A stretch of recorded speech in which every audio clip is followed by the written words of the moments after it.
Hi everyone, I'm recording another video because I put that up for way too long. Last time I just talked about video games, and I think I'll probably do mostly that again. Lately I've been playing a lot of Warframe, which is really fun. It's free to play and you get to make all sorts of suits and level up and just grind endlessly, which I think I'm pretty good at. But it's hard to accomplish a lot of the higher up things if you don't have someone to play with, and so there are lots of times where I kind of just have to be like, oh, I can't really do much right now, so I'll come back later, which kind of sucks.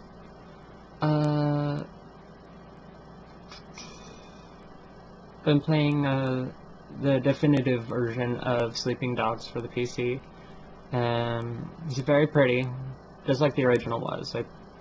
I can't remember the original version well enough to like measure how much prettier it is now. I know that I'm playing it on high instead of extreme, because if I try and play it on extreme, it just sort of has a much lower frame rate for me.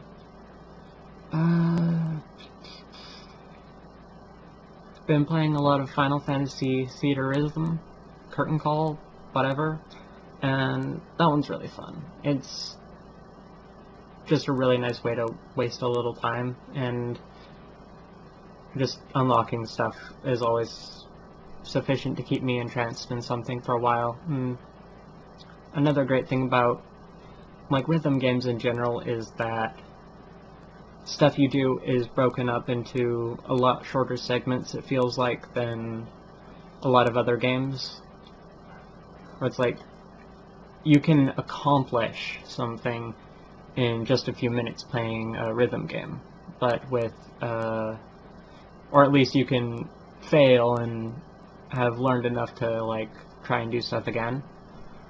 But with a lot of other games, it's like at best it's the time between one checkpoint to another and nothing much has happened other than maybe you killed some dudes. So I kind of like the short reward loops that rhythm games have. Yeah, I've gotten so many games this holiday season. My birthday is during the holiday season too, so between birthday and Christmas, I just have way too many games to play. And I don't really know where to focus my energy. But it's fun. Like, I'm not complaining, it's just sort of overwhelming a little bit.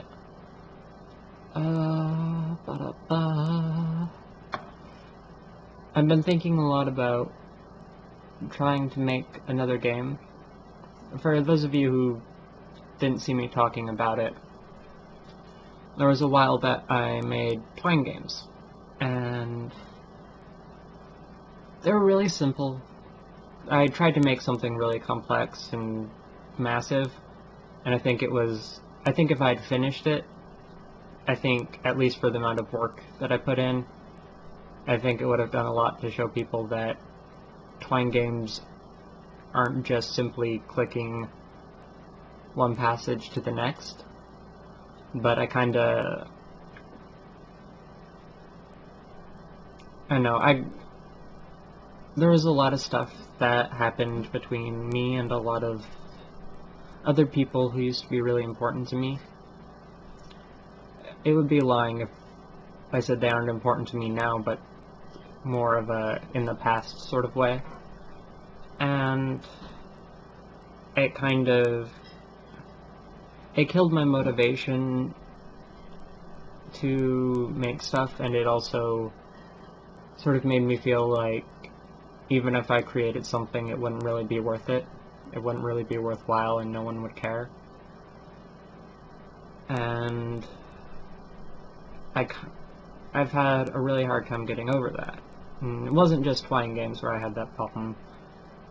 Little things where I tried writing a couple posts that I hoped would get hosted somewhere and never heard back.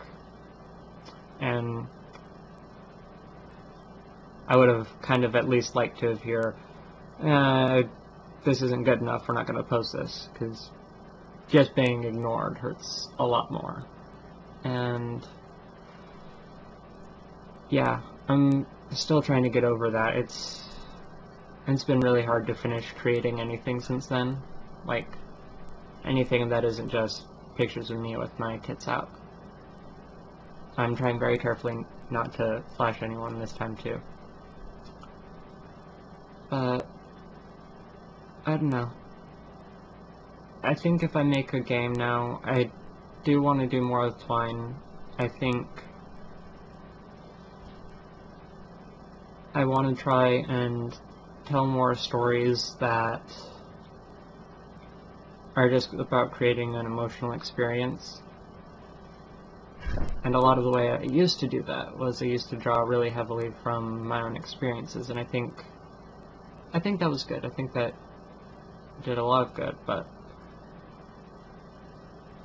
there were certainly people to whom they seemed helpful. But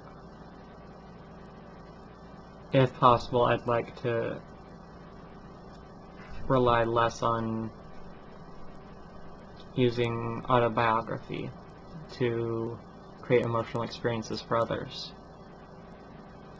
There's a game I made years ago now.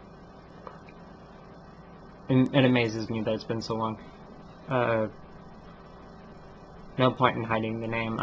It was called Kim's Story, and it was a Twine game about growing up as a girl who, well, one, didn't know she was a girl, but more importantly, that other people didn't know was a girl. And sort of how I had a lot of experiences that I wasn't exactly happy with or fond of, because in retrospect, I was a girl being forced to go through these really gendered experiences that are for boys. And even if they shouldn't be gendered, even if I should have been able to have those same experiences as a girl, the fact that they were forced on me as boy experiences were definitely part of why they were so miserable for me.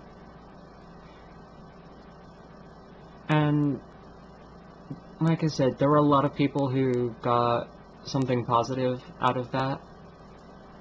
It was kind of a downer, but I was at a really downer place in my life then. I had just come out, I wasn't really getting much acceptance from my family. I was being blamed for a lot of stuff that was going on with my immediate family, and it was rough, and there were all sorts of other troubles, but I was in a downer place, so I made a game that it was useful for people, and I think it helped some people understand some things, but it's just so down.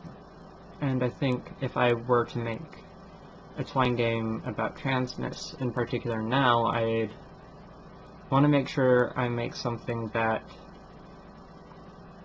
is helpful to people in a different way, that can maybe give people some hope, or at least a feeling of, even if it's hard to be trans or to come out as trans, it's still super, super worth it. Because as hard as it's been, and God, there's been some shit I've gone through, I wouldn't take it back. I would never ever take it back. And even if things had gone how they could have gone like a year and a half ago, I pretty much could have died. Even if I had died, I don't think I would want to take it back. Not the dying, I don't want to die, but I wouldn't want to take back the coming out as trans thing. And I want to give people hope and comfort that someone can go through that and still feel that it's worth it. Obviously, I can't speak for others, but I want to be responsible for something that is a positive influence in people's lives. I think being that sort of person is very important to me. Last order of business is the matter of my Patreon. I haven't been making these videos as much as I need to be. My boyfriend's been hassling me about it, as he very well should be. I very much need to be hassled to get things done sometimes, and I've also been a little bit bad about getting a second photo set done this month. But I think, at least with December, it's a little bit understandable because, like, Christmas isn't just a holiday, it is a huge fucking hassle. So, I do want to try and... There's like 1 or 2 days where we might be able to still get something out on time for this month. And I'm definitely going to try to. But if I don't, I'm sorry, but on the bright side, you're not paying for the thing that I didn't make either, so hopefully you don't feel like it's much of a waste. I do want to put something out though. So, look out for that, and I hope you enjoyed this video, and I hope that all of you had a good Christmas, and if your Christmas was shitty, I'm sorry, and I hope that the rest of your December goes somewhat better, or failing that 2015 is a happier year for you. Thanks for watching.